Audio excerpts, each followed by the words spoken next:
দূষণের দাপটে ফিকে হয়ে যাচ্ছে আলোর উৎসব। কালীপুজোর আগেই কলকাতার এয়ার কোয়ালিটি ইন্ডেক্স ৩০০ পার করে ফেলেছে। এর প্রভাব যতটা ফুসফুস শ্বাসনালীর উপর পড়ছে ততটাই ক্ষতি হচ্ছে চোখের। দীপাবলির সময় চোখ দিয়ে জল পড়া, জ্বালা করা, করকর করা, এমন অভিজ্ঞতা হয় বহু মানুষের।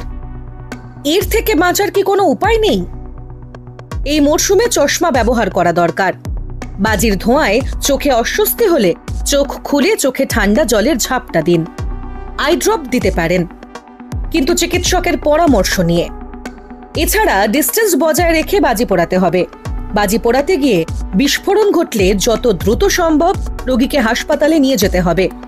এক মুহূর্ত দেরি করলে রোগী দৃষ্টিশক্তি হারাতে পারে।